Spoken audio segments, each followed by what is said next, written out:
back. Let's go. All right, we are going to begin in 3, 2, 1. Hello, everybody. Welcome back to Society TV. It's real, it's raw, it's relevant. Also now available as a podcast. I actually forgot to say that in the last episode, in case anybody is wondering and whether you picked it out. If you did pick it out, I will send you a packet of Fisherman's Friend because somehow I'm just really obsessed with Fisherman's Friend at this point of my life. But anyway, my name is John, and with me I've got... Hello, everyone. It is Shaun over here, and I too like Fisherman Friend. Yeah. Which flavor? The yellow one. The yellow one. The yellow one. I go for the green. What's the green one? The green one's mint. Is it? This I used The original to one. The licorice one. No, I think the green one is mint. I think the original one is blue. Like I know the think original so. one is it the licorice one? Is the original? Yeah. Like the original one is like a weird it's like it's brown, right? Like it's like a brown candy instead of white. I don't know. Yeah, I think that's the original. But anyway, we're not here to talk about Fisherman's Friend, but please sponsor us if you send us a bit of royalties if people do end up going to buy Fisherman's Friend. But yes, we are actually on our supposedly last episode. Last episode of season 2. That's where Will there be a season 3? Will there be a season 3? There might be a season. Actually, we're in the works of it, yeah? Like we will be back with more Society TV, but...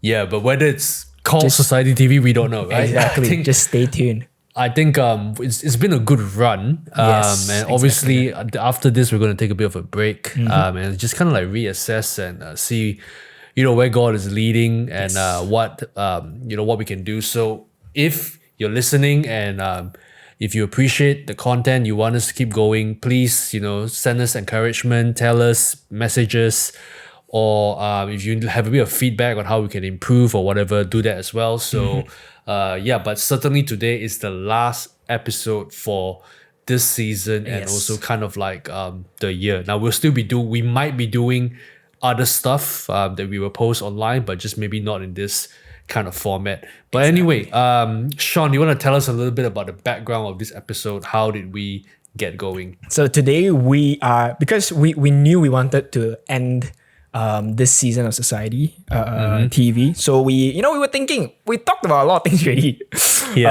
Most taboos out there, like that church, because one of our goal, our main goal is to be real, raw, relevant. And one of the things that we actually do is we target topics that churches that you don't normally hear about in a church on a pulpit. So we talk about money, we talk about tattoos, we talk about should a Christian be nice, and honestly, we have, I don't know how honest we want to be, we have exhausted our brains. We have exhausted. But I think we came up with a great idea because we talk about things from our perspective, and we're just two guys. We wish we had a girl on our team. Hint for anyone out there looking to join us. But we're just two guys, and our perspectives might just be limited because we're church staff. We're in church. So we thought today, for a special finale of season 2, what we did was we just posted up on our social media and we asked everyone out there, and on the title of "Should a Christian ... question mark, what is that?" And I think that's pretty cool because we got a whole bunch of different replies. Some that we've already talked about, so I encourage you to look at our past episodes. And some that I've kind of like addressed a little bit on even my own social media account. Check it out, John Ngan. At John Ngan. Thank you. Free mentors for you if you follow and like. Basically, full diabetes for you lah. Like I don't know why PJ is offering sweet, so much sweet, because he passes sweets now. Maybe that's why. That's all I can think of. Yeah. So we've got a few questions. Yeah, and what we did was we went through the questions, so we want to try and tackle most of them. Of course, the main question for today, I think there were recurring questions that were kind of like leading towards the same trend. So we'll kind of like tackle that at the end. Yes. But at the beginning, we'll just try to do a little bit of a spitfire, quick fire. Let's just knock off some questions. Okay, so you got the questions in front of you, Shaun. Maybe I'll pick one. You pick one, and then we'll just go for it. Okay, yeah, let's do that. I'll pick one, and here it says, okay, let's pick this one. Okay, because this person submitted this question twice. Okay. Should a Christian stay in a toxic relationship just because it's family? Means Initial like thoughts? Means like if you have a cousin that's toxic, should you stay because like your blood, right? Yeah, I suppose it depends on the proximity of the relationship, because obviously a cousin is someone that you won't need to necessarily see all the time, right? Yeah. But if you're talking about maybe like siblings or like parents, and I think obviously I'm a little bit might be a little bit older than some of our listeners here. Yeah. As you grow older, you become a bit more independent, and sometimes there is opportunity for you to kind of like distance yourself from people that you may not have had opportunity to do so before. So even like your sibling or your parents, because you live in the same house. I think maybe that sort of thing. Yeah, I don't know. What do you think, Shaun? You got any opinions on that? I mean, I definitely hear a lot of I don't want to badmouth aunties, but older people drama. Like seriously, some drama is like, she didn't give me back my pot, and they are like just never friends anymore. I know that's not being toxic, but that's just a level of how family hurt, right, can last forever. And I don't think it just needs to be a toxic relationship. But when it comes to toxic relationships, especially with family members, I think like what you said, PJ, is it like, it depends on how much you see. Like, I'm just thinking of my brother, even though my brother and I are on good terms, but if he was, because he doesn't live with me anymore, he's married, he lives somewhere else. And if he was a toxic brother, and like if he just, wasn't it, I don't know how Christian this answer is. I think I would be very fine with just distancing myself from him. Oh my goodness. I mean, that's just me just thinking out of my head, like on the top of my head. I'll be fine doing that, because if it really hurts, right? And like, I mean, we talk about this when it comes to just friends. If it's toxic, do your best to end it or distance yourself. But if it's a sibling, if it's a brother, it depends. It depends if like, if my brother was Christian and if it goes to church and if we have the same values, because even in families, we can have different values, I feel. But if we carry that, if we actually have the love of Christ, the love for Christ and the love of Christ, then I think the Bible actually is quite clear of what, actually even in Christian communities, that we should do our best to mend the relationship. Yeah, that's what I think. Yeah, and my opinion is, TLDR is basically this. I think it is good to get a bit of space, especially from if you live with your parents for a while, or like your siblings, and you've got like a lot of misunderstandings or hurt built up over the years. Good to give yourself a bit of room, a bit of space to heal from that. I think there's nothing inherently wrong with that. But I think, like you said, as a Christian, what kind of witness are we producing even with our lives, And I've, without going way too much into it, I've kind of like been involved in like family drama with extended family. So your uncles and aunties. So for me, it's like I'm not actively trying to go and be close to them, but I'm also not actively avoiding them. And whatever opportunity I get, I do definitely want to present my best self, give them my best, my most gracious, having a gracious posture, Yeah. demeanor towards them, even though I've endured like like the shifty body language or just the weird stares or just like it's a very big drama. I don't want to go into that, but I Yeah. feel that essentially as a Christian, we should be. The Bible itself says this, right? Blessed are the peacemakers, for they shall be called the son of God. So not the warmongers, right? Even though a lot of times it's easier to wage war than it is to make peace when it comes to our relationships. But I certainly think as a Christian, we should protect our witness. And Yes. the Bible also talks about the ministry of reconciliation, like Christ reconciling us with God. Therefore, we should also, Yeah. as much as possible, reconcile with others. But having said that, if you need space, give yourself space. But just don't. And we leave don't your need to be witness best hanging. pals also, even though we're family. Yeah. And let's move on to the next one. Yep. Well, you pick. I like this one. It's like funny, but it's a real question. Stand for K-pop idols. Should Christians stand for K-pop idols? I mean, Why not? I don't know. I'm just thinking, why not? if you think about it, some people are on it like legit. Like they spend so much money, and all they think of, and not all they think of, I won't say that's all they think of, but like it's insane. Like they live, breathe, wallpaper, on phone and literally on their walls, and like music and everything like that. I think we've definitely touched on this before. Just culture or just everything else that is not God and we are Christians. Can we stand for K-pop idols? I think we can, right? But the word idol there already kind of gives a big question mark. Yeah.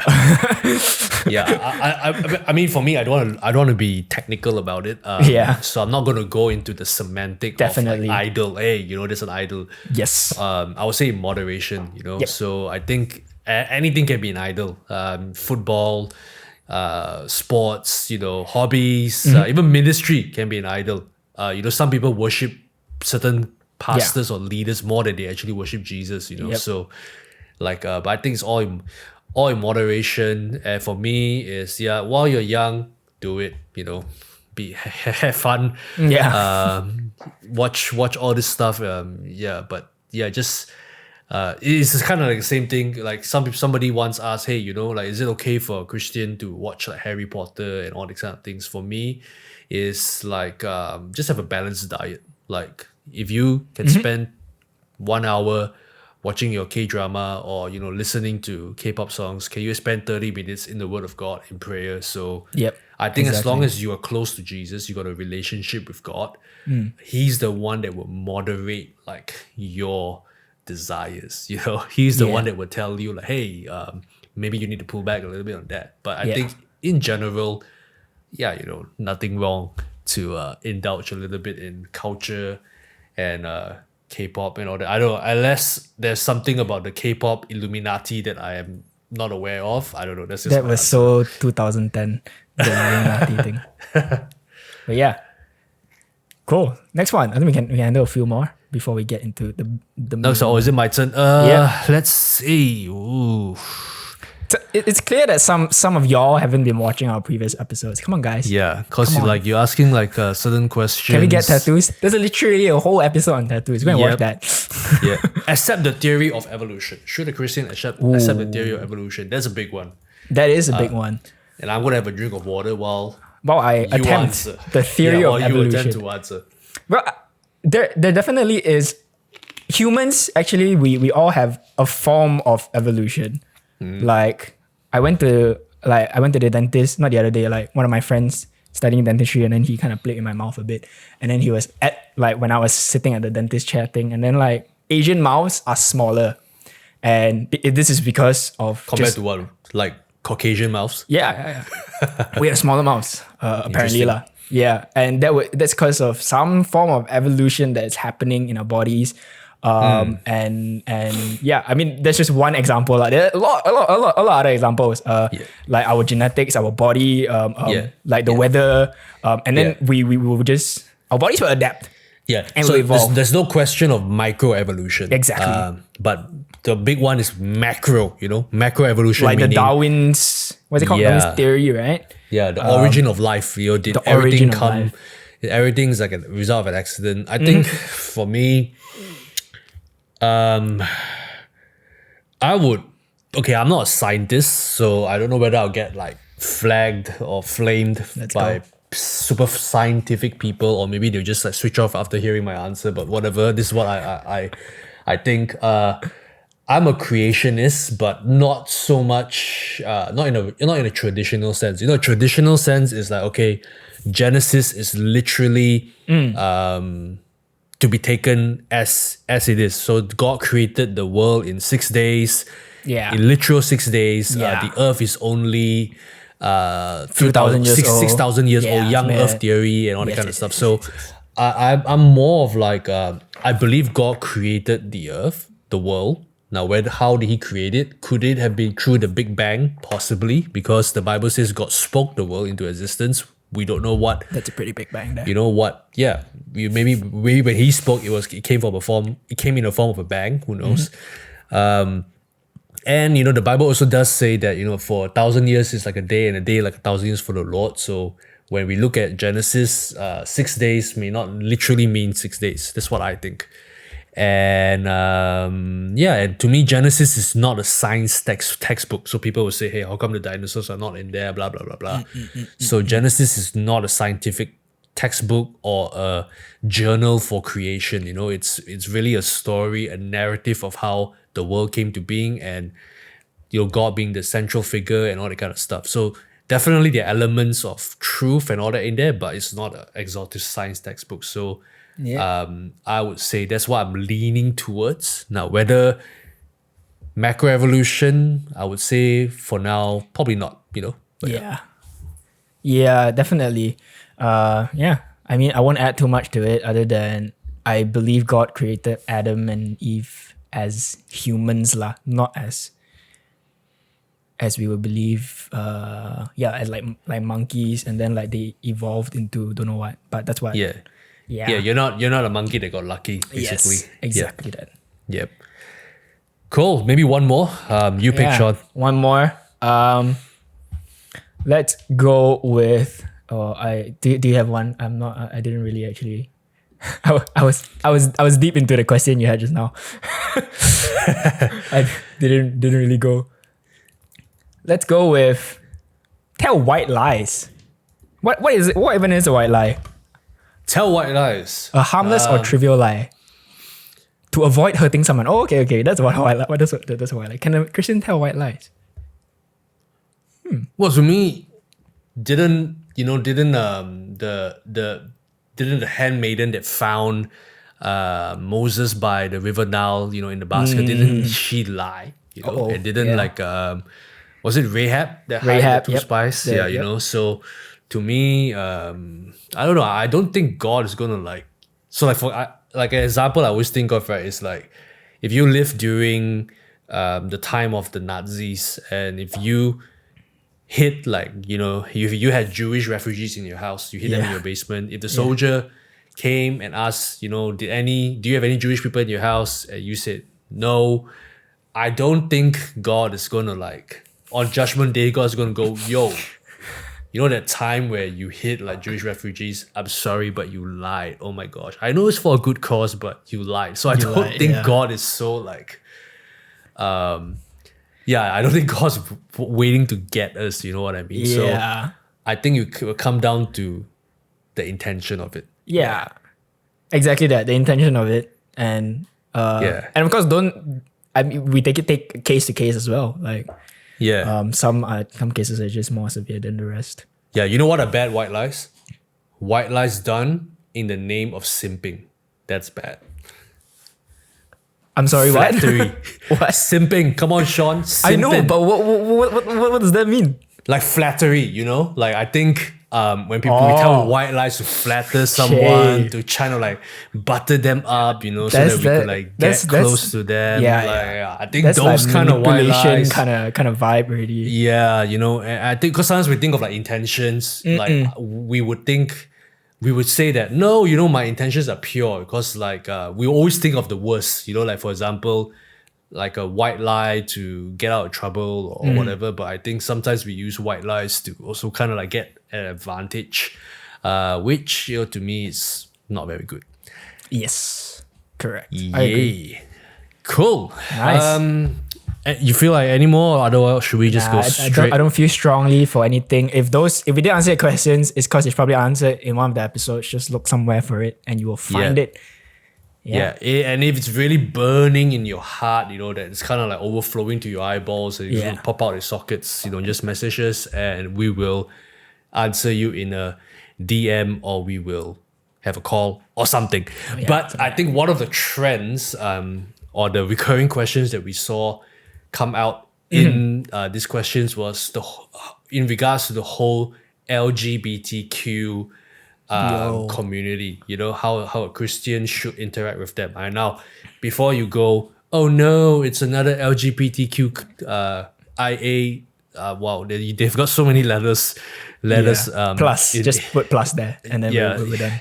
Yeah. So forgive me if I can't keep up, right? Yeah. Oh no, it's another one of those talks. I think what we want to do is we want to talk a little bit more in specific on how we should actually interact with them, or what are some things that we should or should not do, if you want to just put it out there plainly. Right? But I would say this, I think first and foremost, I would say that I'll reaffirm, because we've done these talks like over the years and everything in our context and our settings, but maybe we just never really had them online. So I think I'll just kind of establish this first and foremost. To me, so the Christian worldview, of course, does not endorse a LGBTQ lifestyle, right? Yes. That's not consistent with a Christian or biblical worldview and value system.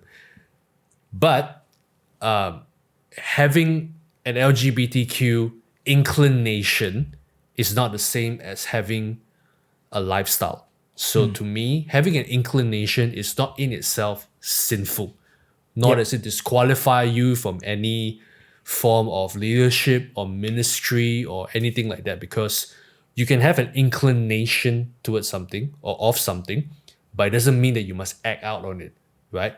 So for example, I may have the inclination, if I walk into a store, I see something that I like, I see no one around me, I may have an inclination to pick up an item that I like without anyone noticing and without paying for it and just walk out. I have the inclination, I have the intention, but as long as I don't act out on it, right, I have not committed a sin. So to me, that's just what I want to establish first and foremost.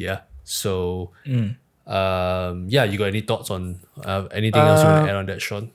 Yeah, I do. I mean, because some people bring up that, how LGBT is an identity, and I mean, I do see that, because just like what you said, PJ, we all have an identity that is, again, we are speaking from a Christian point of view. So as PJ already said, it is not consistent with what the Bible teaches. So just like stealing, the Bible is not is against stealing. And when we talk about that, even though we still have that inclination, and we can actually say that it is ingrained in one of our identities to steal, to want to covet, to want things that's not ours.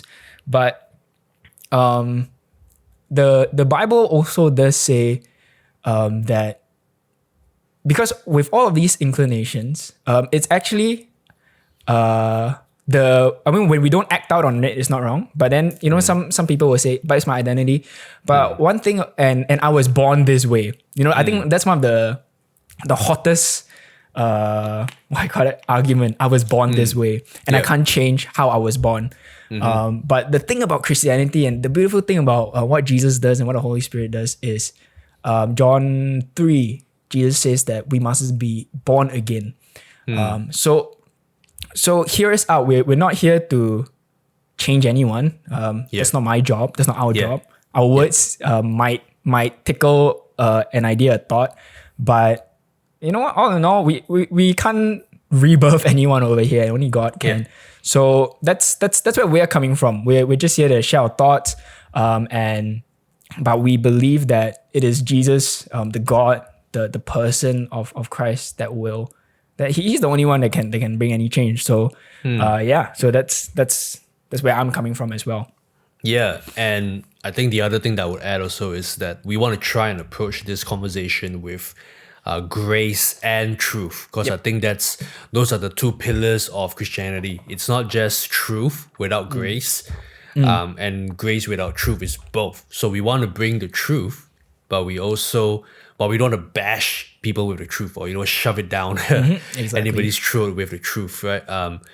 And we want to have grace with that, but it's not just all nicey, touchy, feely, lovey-dovey grace. Obviously, there is also the truth, because here's a thought was for everybody also. Grace is not the license to do whatever we want, but grace is not the endorsement to do whatever we want, but it's the empowerment to live the way God wants. So when you're really walking in grace, exactly that, you'll be able to embrace the truth, right? So and I think for us again, I mean, I'll expand on that a little bit later, concluding thoughts on that. But maybe let's look at a little bit of the scenarios that we were asked in the question. So let's just head to it. Somebody asked this: would you attend a gay wedding? Yeah, would you attend a gay wedding? As a Christian, should we attend a gay wedding? As a Christian, should we attend a gay wedding? That's hot. That's like, I think one of the hottest ones. People ask. For me, it yes or no. Okay, if I were to put yes or no, if I were just to blanket statement yes or no, I would say I would attend a gay wedding. That's my blanket statement. But of course, these kind of things cannot just say yes or no one lah. We need to see first off, who is that person, right? Is this person a Christian? First of all, is this a Christian wedding? Is this am I conducting the wedding? All these kind of things lah, right? Which PG, I think you have great points on this. But my blanket statement is yes, I would, because let me change it a little bit to, would I attend a wedding conducted in a temple? Should Christians go into temples? Not can, but should we celebrate anything that happens in a temple? I don't know. But the thing is it is me being there and congratulating. Like, let's say my cousin, I went to a wedding when my cousin got married in a temple, and it was, it's, for a Christian, it might not seem as severe as like, oh my God, but that's not like the biggest sin of being gay or being in part of LGBT. But I think if you wanna go that far, you should consider this question as well. Can we attend weddings in mosques? Can we attend any other events? Can we attend because the question is, I would say I won't attend a Christian gay wedding, because it just doesn't make any sense. When you mean Christian wedding, you mean like it's conducted by a pastor or a priest, and it's a part of the church. And the Holy Spirit, like the Father, Son, Holy Spirit are involved. And you do it like in front of God. That's what Christian weddings are like, a representation of God, Jesus loving His church, the bride. And that for me, I don't know if this is big, but that for me is just blasphemous. Like I cannot brain that, because that's like the closest representation we have on earth for God's love for us, a Christian wedding.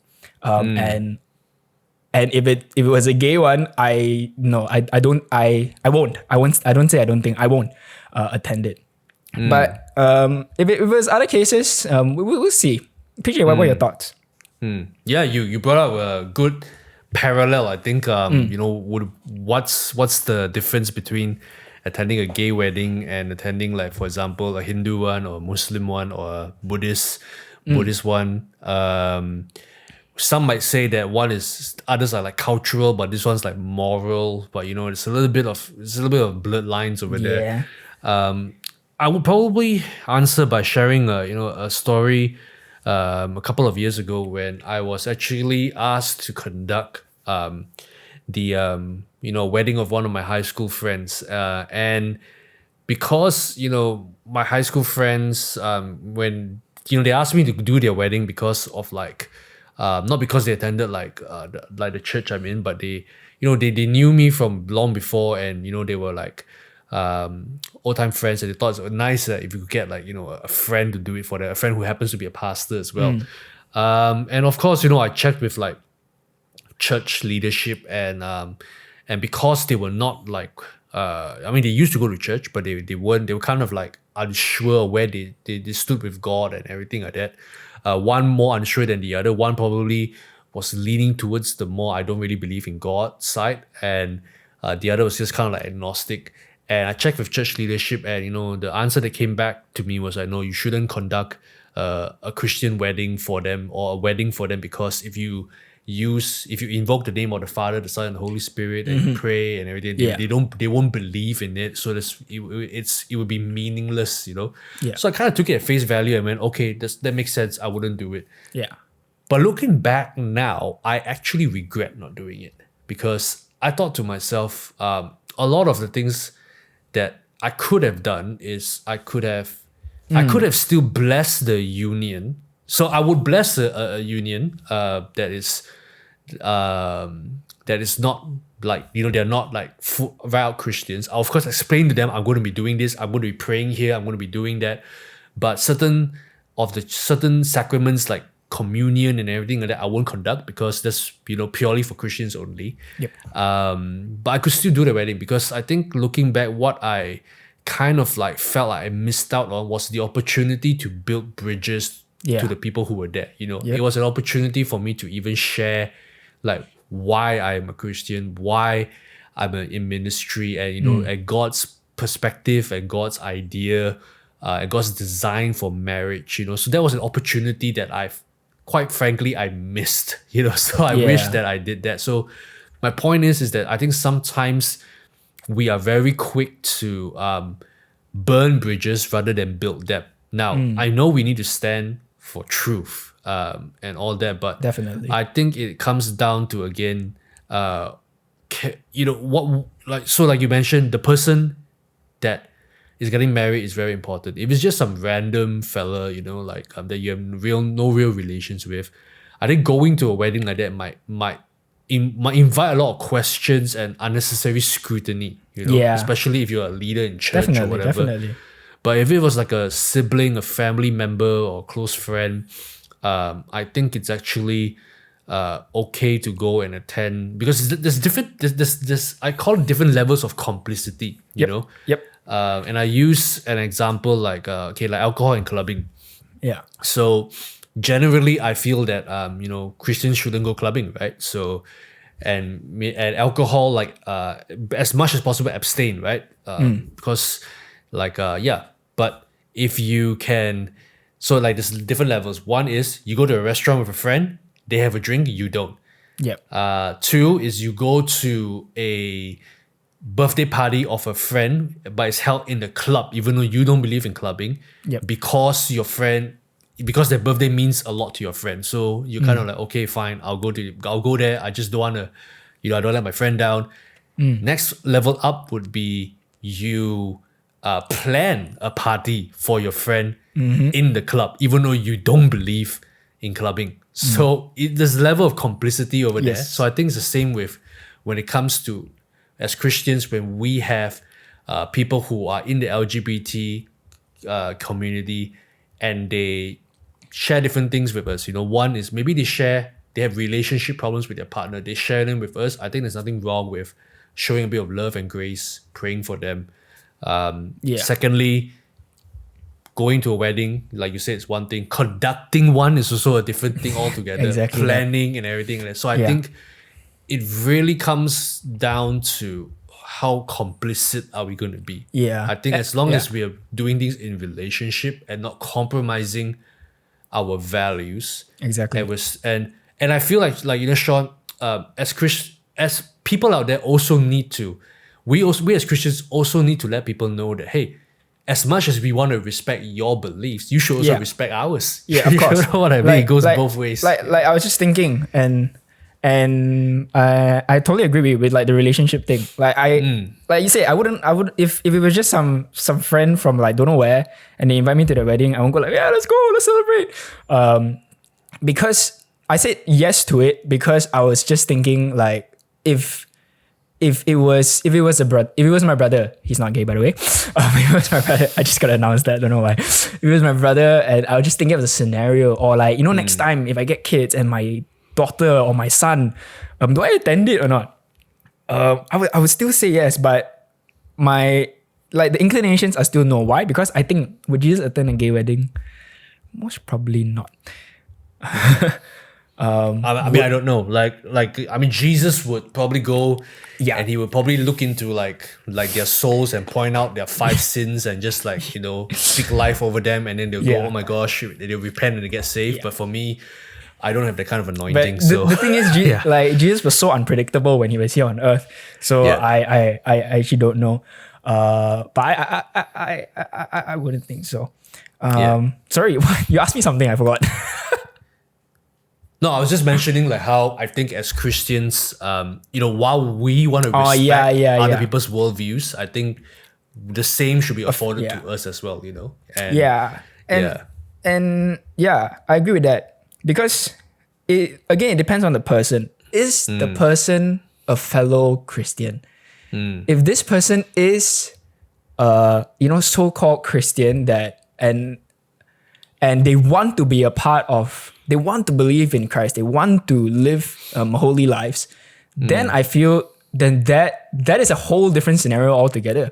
Because I think a lot of people are on a different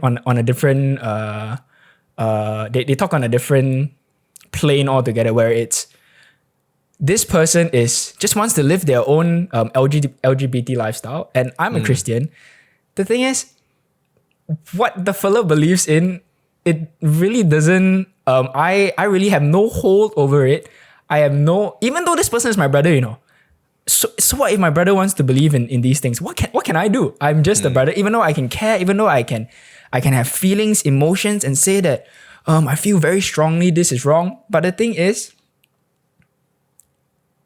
let the person live their lives, right? Because they are not sharing the same worldview altogether. So I feel that happens on the other spectrum also, like what you mentioned, PJ. The thing about some LGBTQ like activists is that, and I say this very carefully, and if I cancel, so be it, that we are expected to accept every belief system, but when it comes to us holding a belief system of LGBTQ is wrong, then it's like, oh no, cannot. How can you?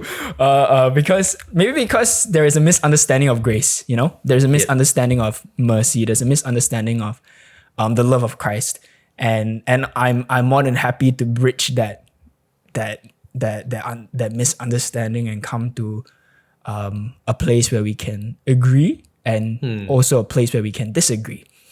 Yeah.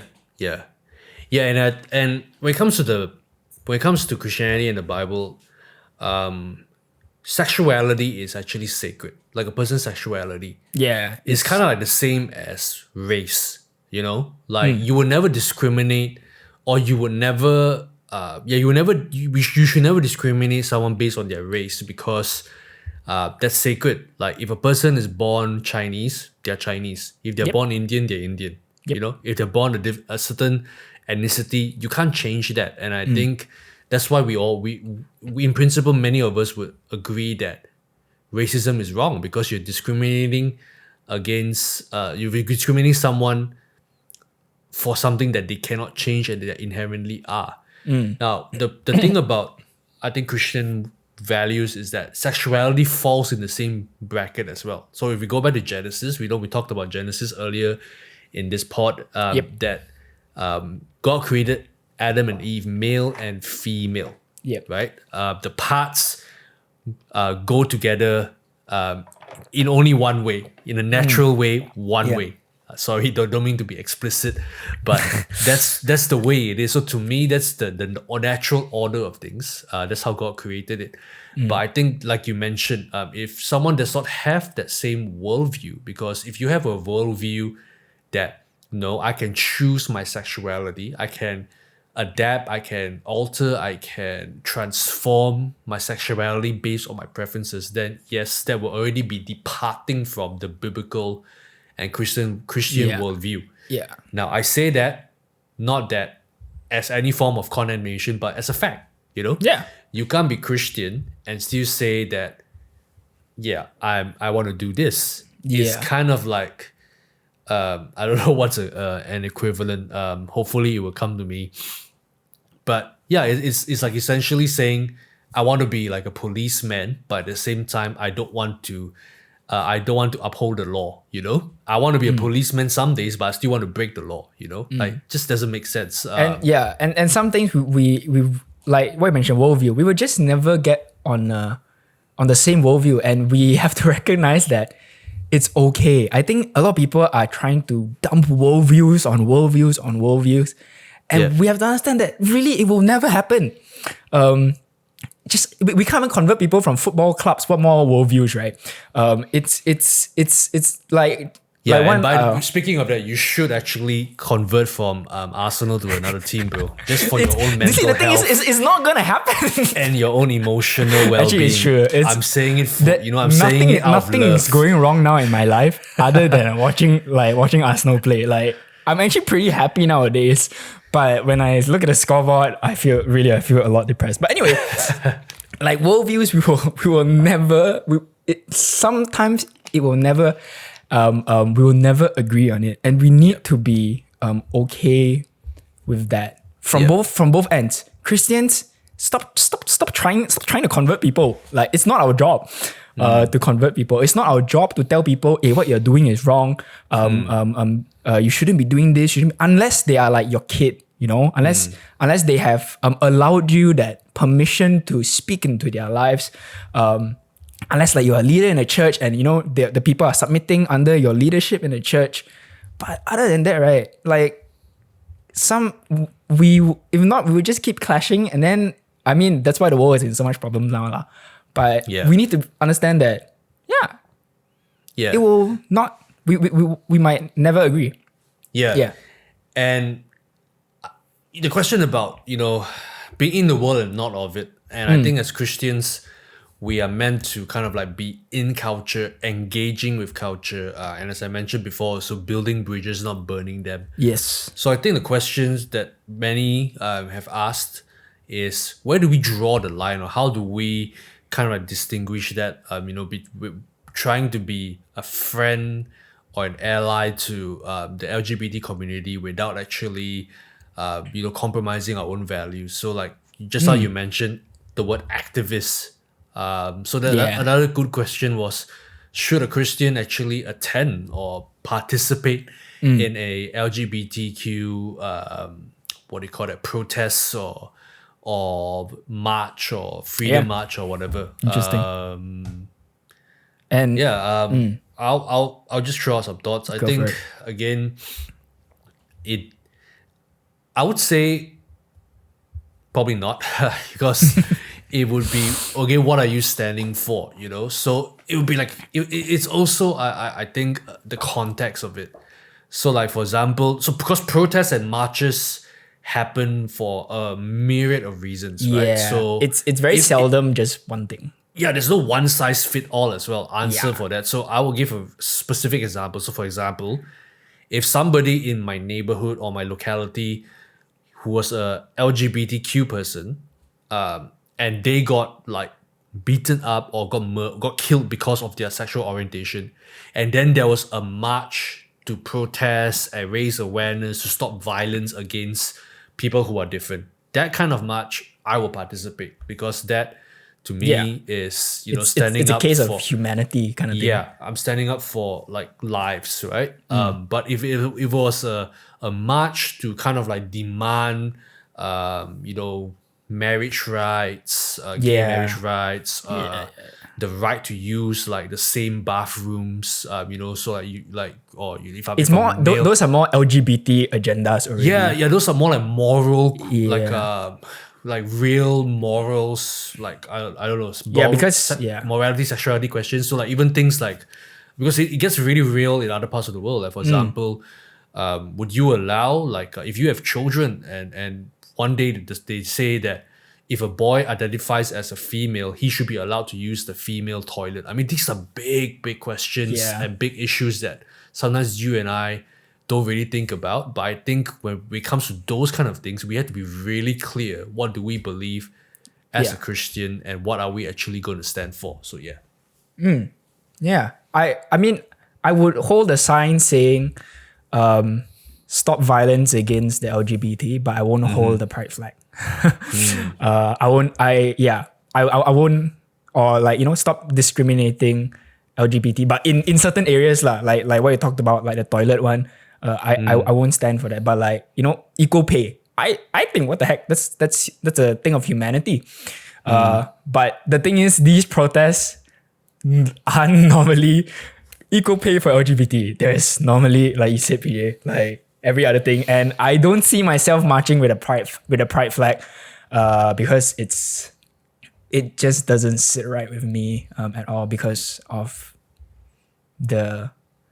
I just feel it doesn't glorify Christ in my way. It glorifies something else for me. Yeah. Yeah, it's, as we mentioned again and again, not consistent with the biblical worldview or Christian values. So I think that's where we draw the line. Like for example, I would defend a Muslim or Hindu or Buddhist's right to worship their own God. I think everybody, like I don't believe in like, hey, let's close down all the mosques. like let's make Christianity the compulsory race. Compulsory religion. Everybody has to be a Christian. No, I don't believe in that. So I would defend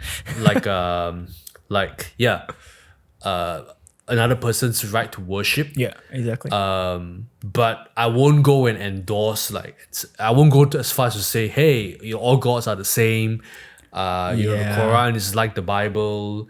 I wouldn't go and like, hey, your other religions no place to worship. Can't worship in our church lah. You do have we wouldn't do that. We want to stand up for rights, but there, like I said, there's a line where we draw as people of God. Because like this one illustration you bring out, PJ, about people like to use this to kind of water down Christianity. That Christianity is not a religion but a relationship, right? But I feel like as brides of Christ, and in that relationship, right? Wow, there is still a lot we need to uphold with the relationship we have with God. Just like how when we have a relationship with our wives, our girlfriends, our boyfriends, our husbands, there still needs to be a line that is drawn, if you are a fellow Christian over here.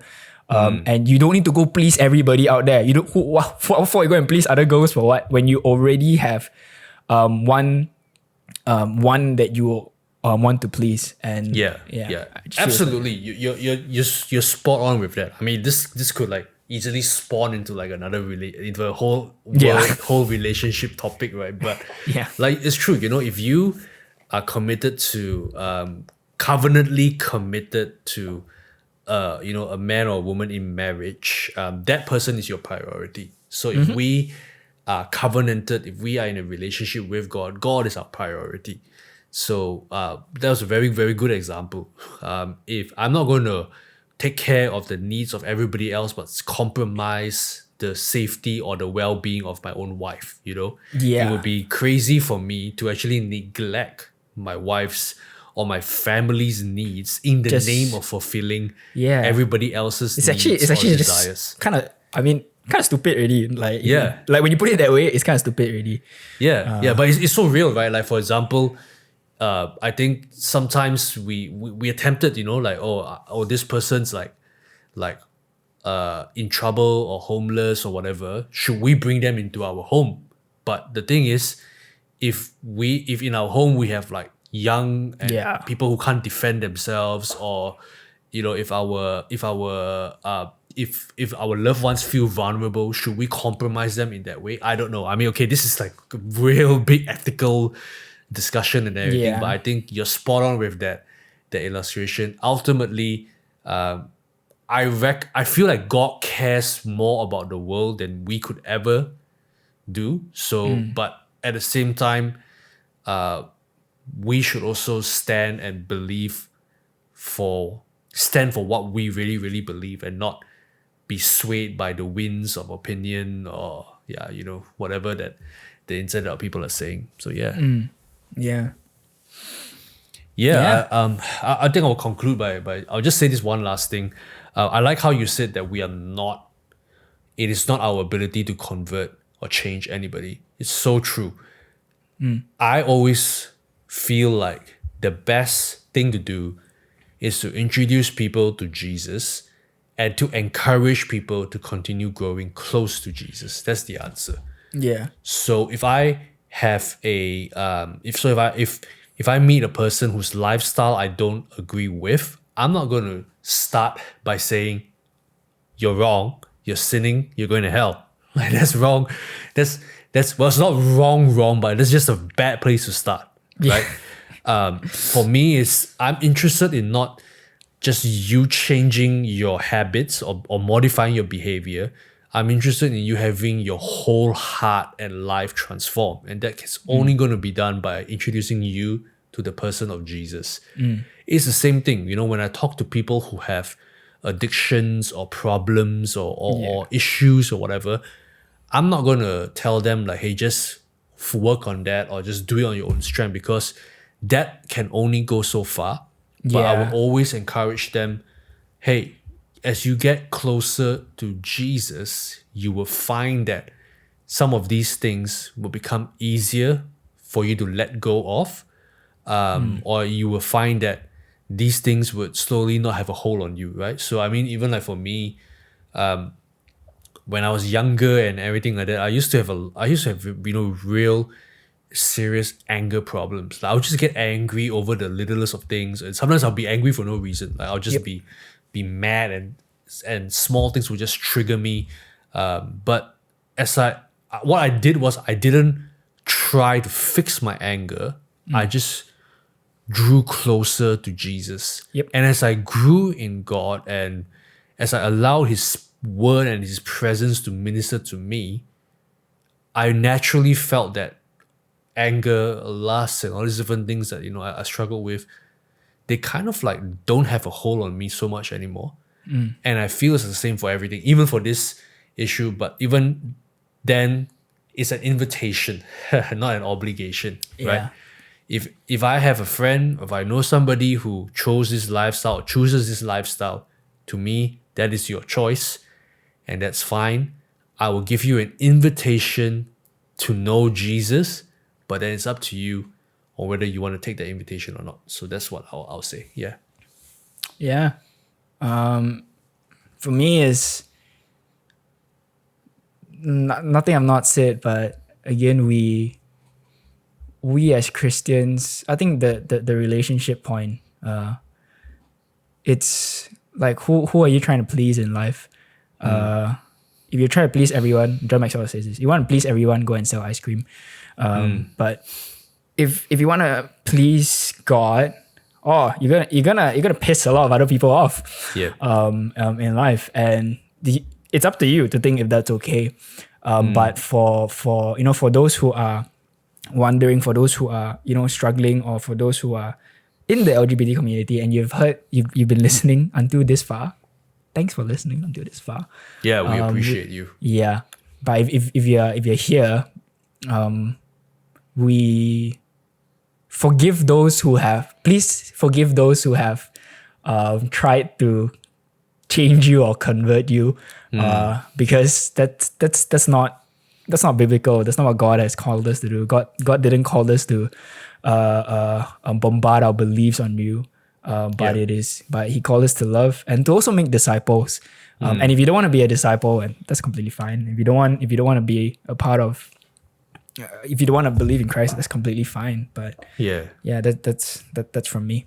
Yeah, and as you were saying that, I think I would say that I acknowledge the shortcomings of the church and some of its leaders in handling this issue, because it's not something that's going to be solved with one conversation. And there's no formula to this. Yeah, one teaching or one seminar or one camp or praying the gay away or anything like that. I feel that I think in certain instances the Holy Spirit does intervene and God can turn the whole situation around. But I think everything else is just relationship. It's meant to be messy, it's meant to be complicated. And I feel like, I think for the most part, many churches and many church leaders are not equipped to handle this issue. So, again, I apologize if you've been hurt, or if people were not gracious or everything like that. But I would say go back to finding that truth, if Jesus is the way, the truth, and the life. Because truth is truth no matter how we feel about it. And I feel like if Jesus is really the truth, discover that for yourself. Look for that. But at the same time, we're happy we can't speak for every other church out there, but for us, whoever struggles with this, we're happy to go on a journey, to have the needful conversations if we need to. But at the same time, like you mentioned, Shaun, there are certain things that we will stand by and we have to stand by. But it comes back to, again, grace and truth and grace, not one or the other. Yeah. Yeah. Nicely. Cool. And awesome. that, well, season 2, we had not a bad run. I think. How many episodes have we? Good. How many episodes have we done this season? I think actually don't know. 7, 8. Yeah, this is the 7th. 7th. Yeah. This is the 7th, I think. Yeah. So not bad. I mean, it's pretty shy of the 100 episode target that I set myself for myself earlier when we first started this. But oh well, they say 7 episodes a year. That would. How if we do the math, how many years would that take us? That would take us 10 years. 10. No, that would 12, actually 13, take long. 13 years. 13 years. 13 plus. Yeah. I'll be like almost 50 years old, and I don't even know KL will be in high school. My goodness, jeez. KL. Oh man, that freaked me out for a moment. But yeah, it's been good. It's been Awesome. a great journey. Thank you for those of you who have been tuning in, listening. But once again, drop us some feedback. Talk to us. We really appreciate you, all of you listening. And this is me. I'm John. And I'm Shaun. And this is SozietyTV. Like, share, subscribe, and maybe we'll be back for more, maybe not. But anyway, stay tuned. God bless you guys. Love you all. See you next time. Bye bye. Take care.